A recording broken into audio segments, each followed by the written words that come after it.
Okay, so we have a new episode of Legends and Leaders, and today it's great to have Keith here. Keith, you're the president of enterprise at MoonPay, but you've had quite a past in the media space. You've been at Time, you were instrumental in helping get Web3 something that was a priority at Time. And you've also been instrumental at Bloomberg Media beforehand and leading revenue over there, helping create monetization in the media space, which has now become more challenging, as we went on. So that was a important role that you had, and at MoonPay you've been focusing on leading enterprise, on integrating and getting different enterprises to come into the fold, and expanding your solutions for bigger companies to get involved, which is a great way to get mass adoption of Web3. And it's definitely an important task to have. So I'm excited to have you here and to get into your story. So thank you, Ben. I appreciate it. And thank you for having me. Awesome. So how did your passion for the media space and wanting to have a career in beginning kind of around that, like how did that interest start? So I mean, when I was in college, I went to school upstate New York, right? And I was at Cornell, and I don't know if you've ever been to Ithaca, New York, but it always gets gray, right? It's always gray in the afternoon. And um, I used to remember like my fraternity brothers would come back, and they all would be in banking or in finance, and they'd all come back and they'd be like, God, I hate the real world, right? And um, and when I was in college, my parents moved from New York City, where I grew up, to San Diego. And when they decided to move, it was this like tectonic shift in my life. Like I didn't kind of know, I didn't have like an identity, like, or a home base anymore. And, like I had interned in finance and for my father and like doing other things. And my cousin said to me, like, why don't you check out my company? And my cousin, was worked in accessories at Vogue. Okay. Mm-hmm.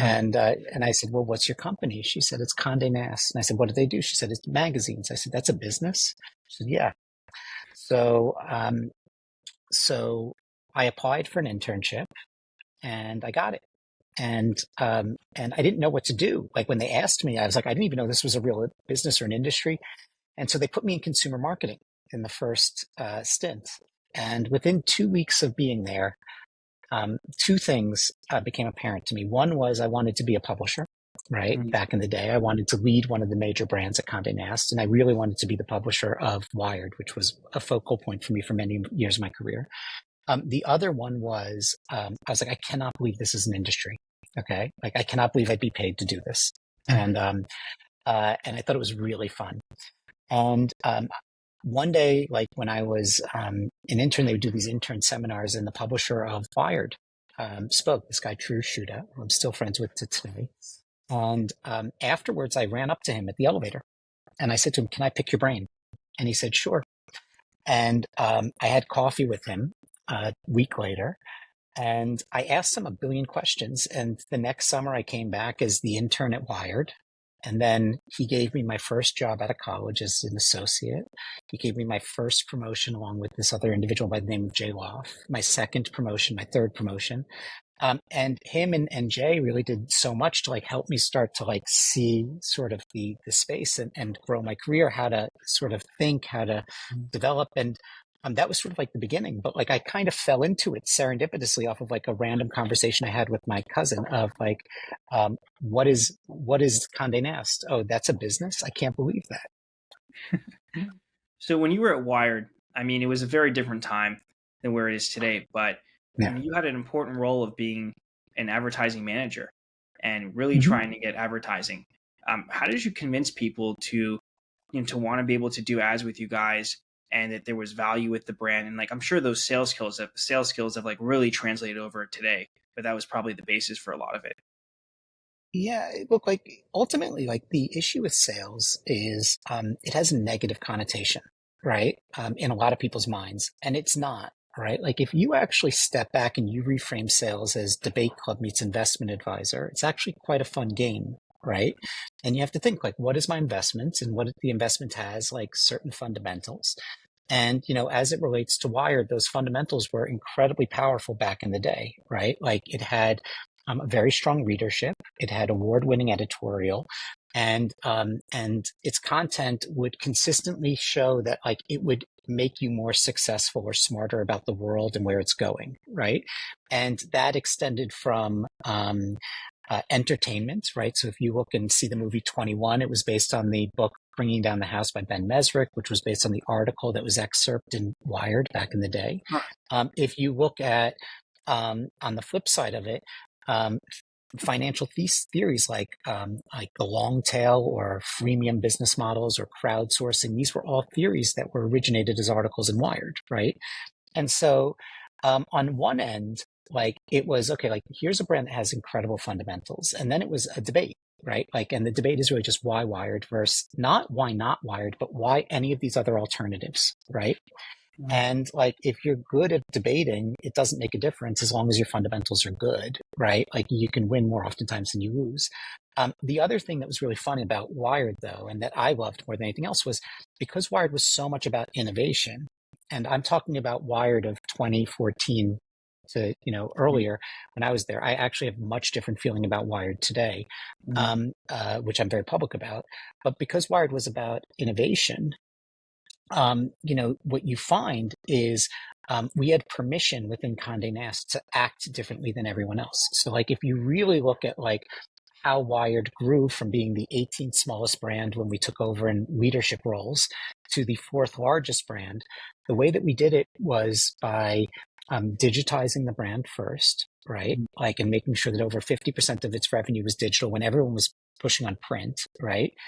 We started to push into new form factors. And like, if you look, like we invented the tablet edition that Steve Jobs held up and said, hey, this is how a brand should exist on a tablet, right? And we weren't the first at Condé Nast to launch a tablet edition. Actually, GQ and Vanity Fair launched on April 3rd, 2010.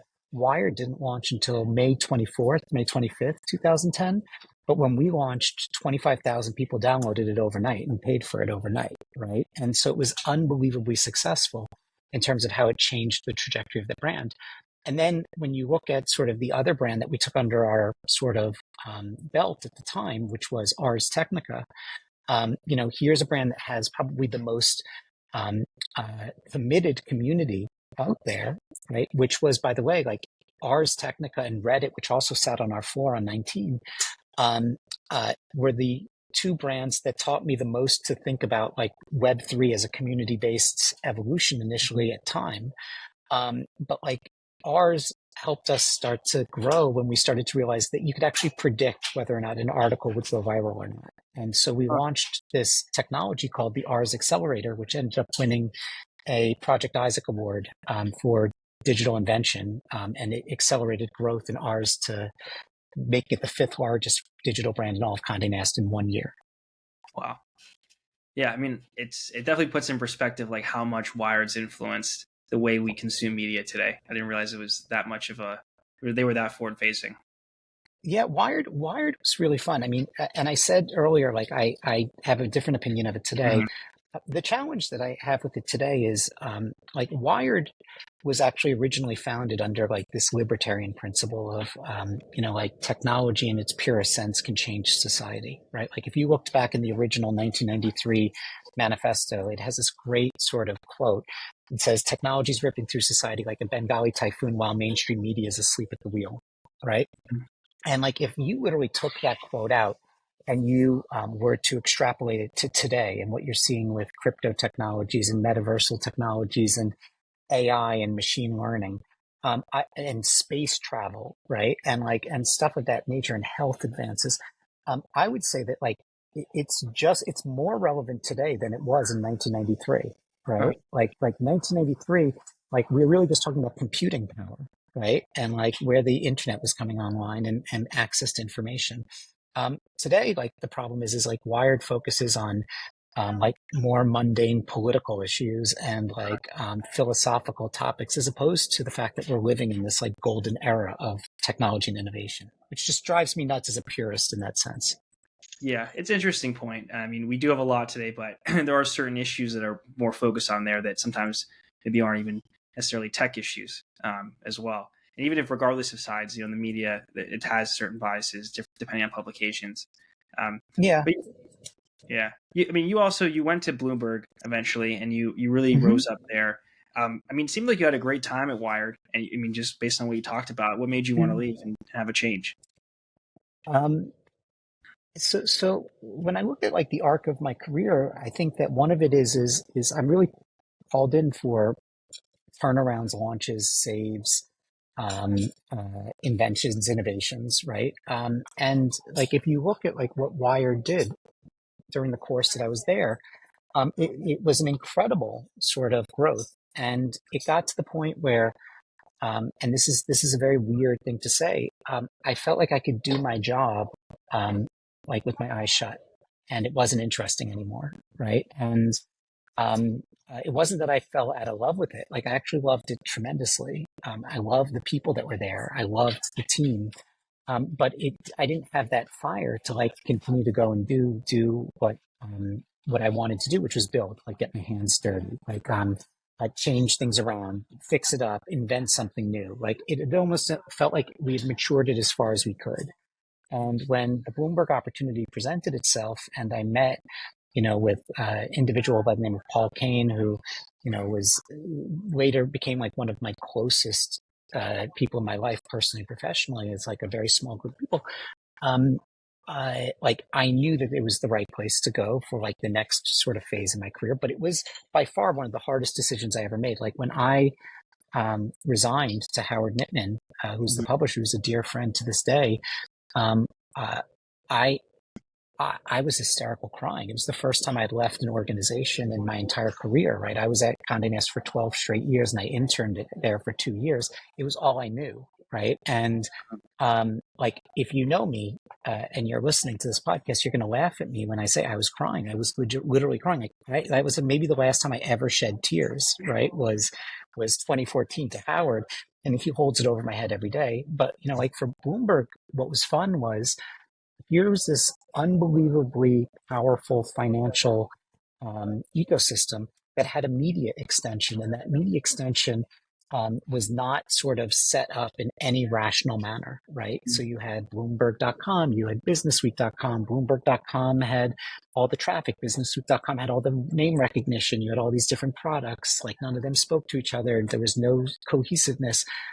And huge credit to Paul, to Justin Smith, right? Jackie Kelly was in that as well, and to others.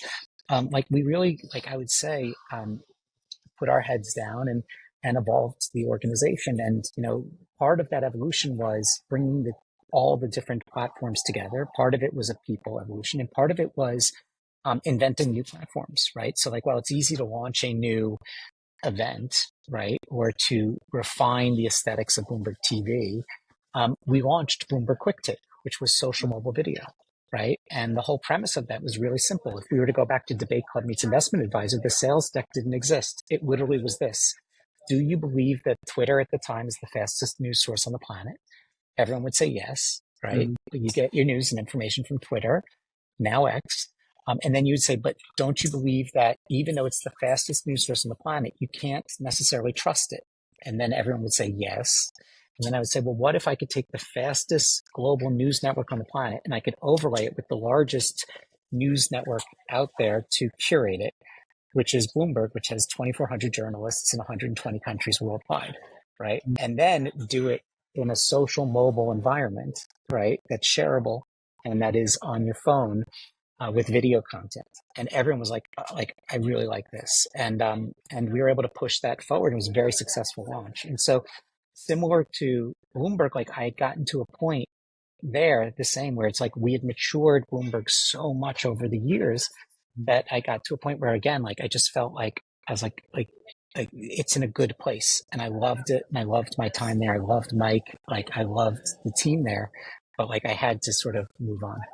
Mm-hmm. And so this was this the same kind of thinking like when you went to Time was you saw an opportunity that it needed a certain transformation that you were well equipped to do, and you're like I've already have experience kind of doing similar transformations. Like I didn't explain the infancy of where Bloomberg Media was to where you left it. I mean that could be applied to Time and to other places. Was that kind of like Yeah, I mean, but what I always look for is I always look for what I think is a undervalued investment, right? That I could then restructure right? In a manner that I can articulate, here's what the investment is and here's why you want to pay attention to it. And I could then market it out, right? And so like when I looked at Wired, I was like, okay, like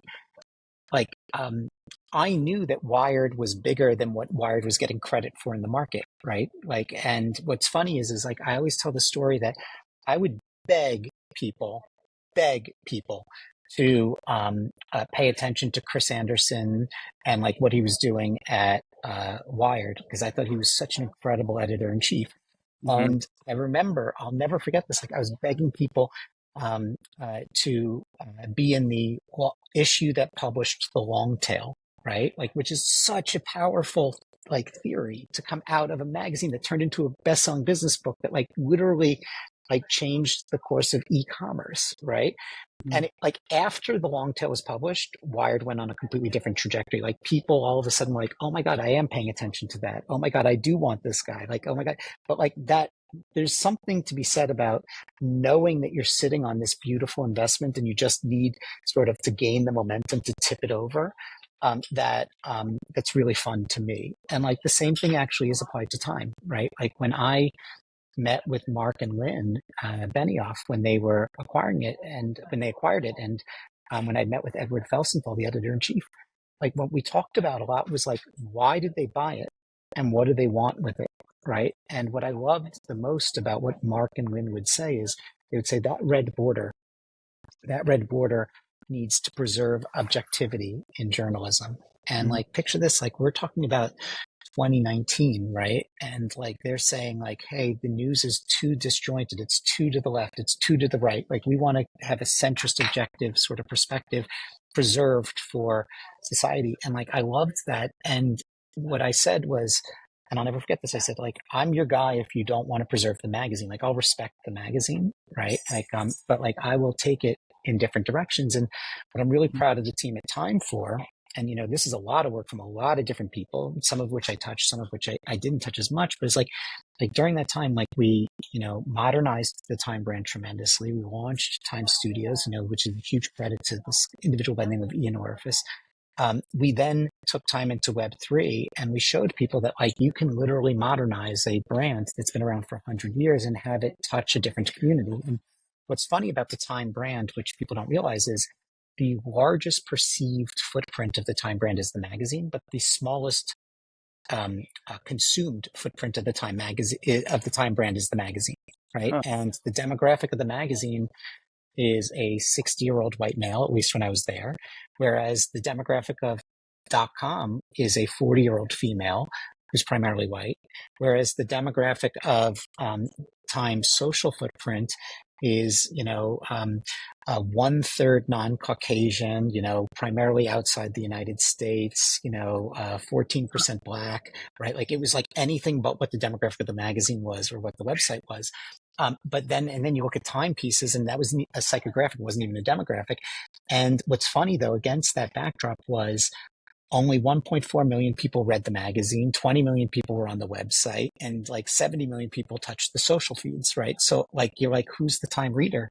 It's not who you think it is, and it's not the magazine, but the magazine has such a presence from its sort of history that it distorts people's perception of what the brand's reality is.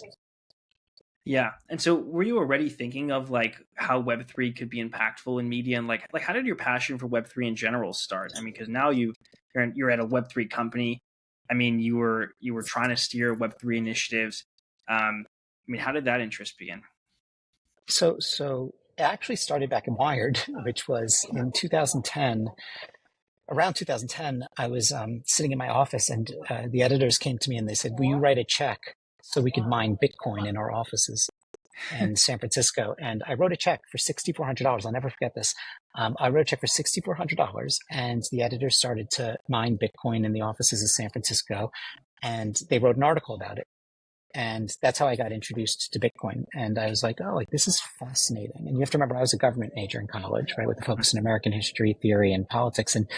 And I just loved what the article was about. And I loved this theory of Bitcoin. And that's when I fell in love with it. And I asked specifically, I was like, I want the Bitcoin on our books. And the editors and I got into a huge fight. and one of them ripped up the seed phrase. Okay. And they wrote an article, and it's actually a fabricated article. They said that they lost the seed phrase, which is totally not true. One of the editors ripped up the seed phrase. Okay. And Maya Drazen, who was my partner at Time, but also my partner at Wired, was in the room when this happened. So she's my witness on this one, which is fantastic. Okay. Um, I always, to this day, I've harbored that moment. I've had a lot of resentment. In 2014, when I left, I think it was something like $7 million worth of Bitcoin, to give you an idea of like how much Bitcoin they left in a computer that's locked that will never be sort of accessible again. And anyway, like I just always liked the space. When I went to Bloomberg, if you look, like we acquired a lot of handles, Twitter handles and X handles now, right?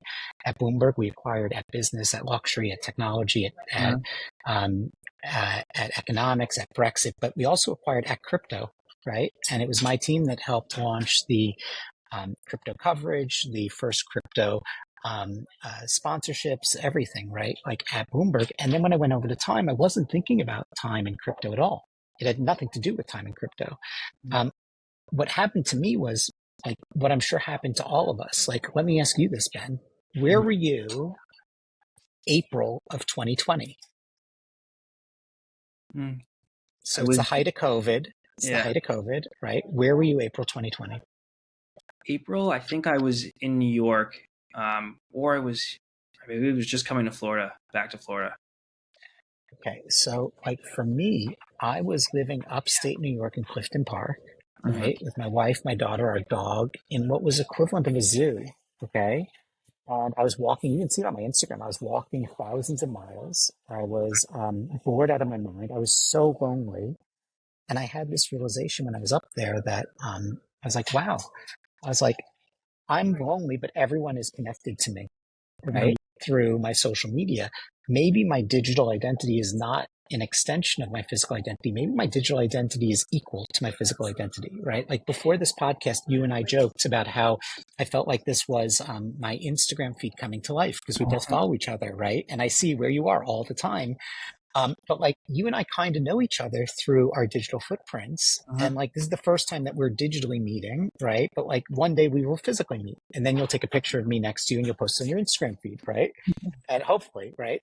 But like, and then what you'll see is like what I was like, wow, like if my digital identity is equal to my physical identity, it's not a nice addition, but like people actually have a relationship with the digital extension of Keith, right? Like the digital identity of Keith. Then if I want to own something in the real world, maybe I want to own something in the digital world, right? And I started to explore, like, how can you own things in the digital world? And I started to go down the rabbit hole in Clubhouse, if you remember that platform, of like, of different things. And I came across like talkings on NFTs, right? And it was people like Jay and Silva and Thank You X and, you know, Dave Krugman and others that were talking about it nonstop from the very early days. And I would just sit there. And I was like, I was so utterly fascinated by it. And I asked a billion questions and none of them could believe that like the president of Time was sitting in the clubhouse with them, like asking questions. And I was taking notes and I was just studying the space and learning it. And they were amazing. They literally taught me everything I know. Like the clubhouse community taught me everything I knew in that, and especially those three. It wasn't though until Mark one night sent me a article from The Verge, I think it was, where he said, "Did you see this?" And it was, if you remember, the Nyan Cat sale for $300,000. And I looked at it and I said, "We could do this." And he goes, "What do you mean?" And I hopped on a FaceTime with Mark and Edward Felsenthal, and I remember saying to them, I was like, "Do you guys understand why a cat with the body of a Pop-Tart farting a rainbow just sold for $300,000. And they looked at me like I had two heads. And like what went through my head at the time, and I said, trust me, I was like, let me run with this. What went through my mind was, do you know what Time did for 100 years with its red border, with its covers? Time created analog memes, right? And that's what it sold for 100 years, right? And what I realized was like, when you asked me about Wired, when people would tell me, they would tell me my favorite article in Wired was X. My favorite article in Wired was Y. My favorite cover of Wired was Z, right? Nobody ever called me up and said my favorite article in Time was X, right? Like people every once in a while, it's not a knock on the journalism. The journalism at Time is excellent, okay? What it was people would always tell me my favorite cover of Time was this, right? I remember when this cover of Time came out. And what Time became really powerful in doing was creating analog memes against the backdrop of that red border. And what I saw initially with the rise in NFTs in 2021 was, wow, like all that we're doing is we're taking analog memes and we're turning them into digital memes, and then we're monetizing it. And I thought there's no brand better equipped and positioned to do that than Time. That was the impetus of taking us at the Time. And from there, like I just kept on studying sort of the space, and I kept on studying things like VFriends and what Gary Vee was doing. And like I just kept on taking notes. And that's ultimately how like me and the team launched Timepieces and brought it into sort of Web3. But there was no deliberate, like when I went there, we were going to do this. It was more like it came out of like weird moments where like different sort of thoughts were colliding in my head and in others' heads. So, I mean, you were in the space, you were learning a lot of stuff that was going on. When did you discover MoonPay? And then when did you decide that it was really like you wanted to actually be fully immersed in this industry and that become your job and your career? Sure. So you have to remember like my background, right? Is I always worked for private companies, right, that were very well capitalized by billionaires who were wonderful to me, right? Benioff, Bloomberg, Newhouse, and to the brands that I was at.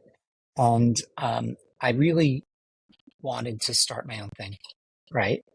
And so, like, when I decided that I was going to leave Time, what I decided I was going to actually do was start my own company. I had known Ivan and I had known the MoonPay guys through the sort of industry, right? Like, I watched what they were building. I had a lot of respect for them, but I didn't think I was going to go to MoonPay, right? I wanted MoonPay to invest in my company. As a matter of fact, because I saw that you know David Steinberg through, other connections and through your podcasts and whatnot. David, who I went to and I presented the idea of a company, was like the first person to say, I will be part of this company. Like, I will invest in you, right? Like he was literally the first person to give me affirmation. And which is why it's like, I will always hold him in the highest regards, right? And so I went to MoonPay thinking that MoonPay was going to make an investment in me. And I pitched the idea to Ivan. And it was only through sort of like numerous encounters back and forth where it like ended up where I was like, oh, wow, I cannot believe I'm actually coming on board at MoonPay, right? Like, but I knew I wanted to enter into this space because my entire career had been defined by sort of like reinventing these media brands, but I was an observer of like the trends, and then I would push into where the trends were going, right? With a brand. What I wanted to do was I wanted to become a participant. Like, I wanted to shape the industry. I wanted to actually say, this is where I think this could go. And the reason I wanted to do that was I looked at sort of this next wave of where the technology could be. And I was thinking to myself, this is bigger than anything we've ever seen, right? The tokenization of everything digital is the next evolution of what the entire sort of global ecosystem will sort of entail. And so when I saw that, I said specifically to my wife, it's like, I need to be in this. I need to do this. I don't want to observe and play into a trend anymore with someone else's brand. I want to actually do it, right? And that's what's so exciting about sort of like the space as it exists today is like the future of the internet is being invented as we are speaking. Like, literally, you're seeing AI's applications on content and how that's impacting that. You're seeing blockchains applications on sort of like cross-border remittances and payments and how it's impacting that. You're going to see at one point AI and blockchain sort of complement each other because there's no technology that can keep pace with the innovation of AI as quickly as blockchain because it removes all the intermediaries, right? You're going to see a whole new sort of world of digital ownership enter into the sphere. You'll see these emergences of sort of highly verticalized and specialized metaverse experiences, right? Not one unique horizontal, but like very specific verticals where people will be able to play and coalesce around and gain value from. But like all of this is happening against the backdrop of, unbelievable advances in power, in computing, in, innovation, which is why today is like such an exciting moment in time. Mm. So what do you want to do now, like at MoonPay? Because like we've been through this NFT frenzy where it was just insane and everybody wants to get them, but there's Hmm. real long term technology here that you're talking about that has great potential. And it's just Yeah. about getting more people to get into it. But there's also, I think, other things that are needed. Like, what are you trying to accomplish now to push this forward? Sure. So you have to remember that, right? Like the NFT technology of 2021, right? Like if I was to go back and redo timepieces today, I would not do it the same way, right? And I wrote an article, and the article was called "Nobody Cares How Your Toilet Works," right? And it's true, right? Like you don't care about how your toilet works. Maybe you do. Ben, do you care how your toilet No, works? I it assume just you needs don't to care. work. Okay, right? It just needs to work, right? But if you go to Wikipedia, right? And you say, how does my toilet work? What you get is a 10,000 word article with 82 reference points, right? And like nobody cares. It's true. It does not make a difference.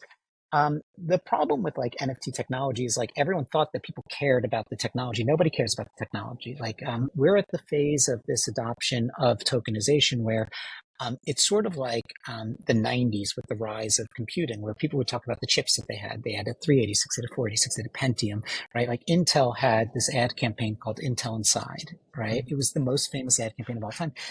All of that changed when Steve Jobs held up the iPod and said, "1,000 songs in your pocket." Right? Then nobody cared about what their chips were. Everybody cared about what the experience was, right? And so, like, if I was to redo timepieces today, like, it would be more how does the technology behind the scenes like connect the consumer across all different touch points, right? That being said, as it relates to MoonPay, MoonPay has three businesses, right? Um, one of which is the B2B business, which does involve NFTs, but like that is exactly what I just said, which is behind the scenes and it's done through Otherlife, which is our creative agency and our strategy agency out of Toronto, and they're award winning and they do it for MasterCard and they do it for DeLorean and they do it for all of the biggest players out there, right? But that's the smallest business at MoonPay, right? Then MoonPay has a B2C business, which is the MoonPay account, right? And the MoonPay account's designed specifically to give you a like holistic view of your digital footprint, right? And then you have like MoonPay's largest business, which is payments, right? Mhm. And we're the payment rails for um, the payment facilitators for all of the decentralized ecosystem. That's where we have 700 different partners. And the premise of that is really simple. It's, you want to buy Bitcoin, you want to buy one of 100 plus assets, right? And we're going to make it so easy for you to exist within your current ecosystem using your credit card or your debit card or PayPal or Venmo, which is something that we just launched into, and give you access into this new world of digital ownership, right? The longer term vision of MoonPay, though, right, is ultimately like, how do you structure yourself to become essentially like a PayPal 2.0, right? Like for the decentralized world. And like you start to see that creep into the conversation with things like the rollout of MoonPay Balance, right? Which we did last week or 2 weeks ago in the UK and in Europe outside of Germany. And will ultimately expand globally. And part of it is we realize that like we have to ultimately create a really easy way for people to take their entire digital footprint and enter into the space, add to it, or extract from it, right? And how do you interact with this new sort of emerging ecosystem? Mhm. And I mean, those are three important pieces because if a brand needs to go and get into the NFT space, they need help creating something. So you have that, and then you also have the transaction aspect. But what do you think it will take to make this mainstream, like a piece of everybody's lives, like something that affects everyone every day? Is it even meant to go that far? So um, it is mainstream in certain areas, right? Like you have to remember, like when I was in media, people would always talk about print and radio and television and digital, right? And um, the problem with that is print is a vertical, right? You're either a magazine or you're not a magazine. Linear television is a vertical. You're either cable television or you're not cable television, right? Terrestrial radio is a vertical. You're either terrestrial radio or you're not terrestrial radio. Digital, though, is a horizontal. Anything that can be digitized will be digitized, right? So like there's digital television, there's digital radio, there's digital content, right? My daughter, who's 11, right, when she says the word TV, she just means video on a screen, right? Doesn't matter what the screen is, doesn't matter what the distribution is. When I say the word TV, I mean linear cable, right? It's a generational shift in the word. I say that because cryptocurrency or tokenization is a horizontal, right? It's not a vertical. right? And so like you can't equate Bitcoin and stable coins and DeFi protocols and meme coins as the same thing, right? They're just not, right? Mhm. And so there are certain elements that are 100% in the mainstream today. Bitcoin is 100% in the mainstream today, right? Like look at like of the top 10 holders, who some of the top 10 holders are, right? BlackRock is a top 10 holder. Fidelity is a top 10 holder. Last week, the CEO of Charles Schwab said he felt silly for missing, crypto, but what he really meant was Bitcoin, right? Essentially. So like you look at that and you go, okay, like that's mainstream. There are certain elements that, will just have to take on adoption, right? Like DeFi protocols, right? Like, or like where a blockchain can come into a company, to be more efficient. I think that you're going to start to see that accelerate when it comes to things like remittances and money transfers, right? Like if you go into Kenya and you look at something like M-Pesa, you all of a sudden find that here's something that is just digital money, right? Transfers. Everyone who uses it in Kenya, when it first was rolled out, thought that they were getting a 20% raise, right? Like they weren't getting a 20% raise. It was just all the intermediaries were removed from the equation. Okay, so now if you now expand that and you start to say, okay, like what happens when you apply a blockchain sort of cross border, and like who has that technology? Well, PayPal has that technology, right? Like PayPal has Zoom, PayPal has PYUSD, right? PayPal has all this infrastructure in place, right? Like what happens when you start to do that? You start to look at a country like Venezuela, right? Venezuela, 6% or 5% of their GDP was remittances, right? That's $500 billion of immigrants sending money home to their family. And how much are they paying? They're paying between 7 and 13% to Western Union or to MoneyGram.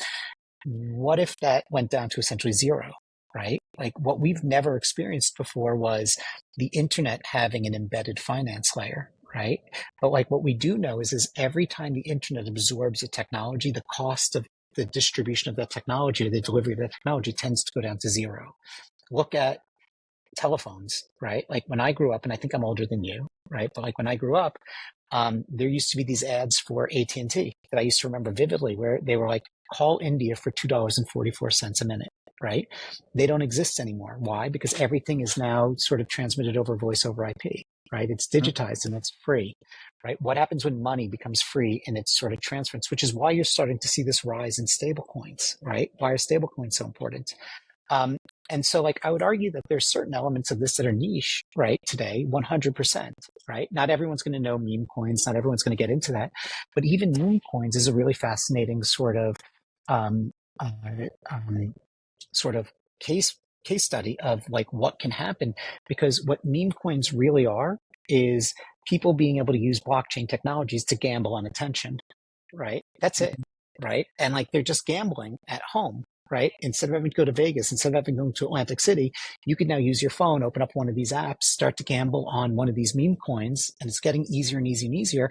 You don't even need to know that there's blockchain technology in it, but like you have gambling in your pocket, right? That's a scary proposition, right? Like, and that's for a different debate, but I'm simply saying that like the value proposition or the unique selling point of what Bitcoin is much different than what it is a meme coin. And the unique selling proposition of DeFi protocols are much different than what stablecoins are.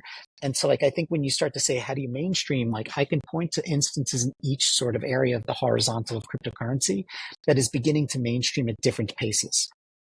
Yeah, I didn't look at it like that before. I mean, now I see how you're breaking down per category. Like Bitcoin is incredibly mainstream, but the other categories, maybe there's different levels they have to get to.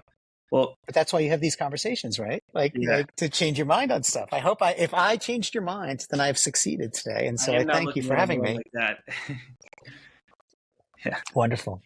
Well, Um, yeah, Keith, that was all the questions that I had. So I appreciate you taking the time and doing this. I think you've had a great impact already on a lot of different areas, and you have a lot more to go, I'm sure.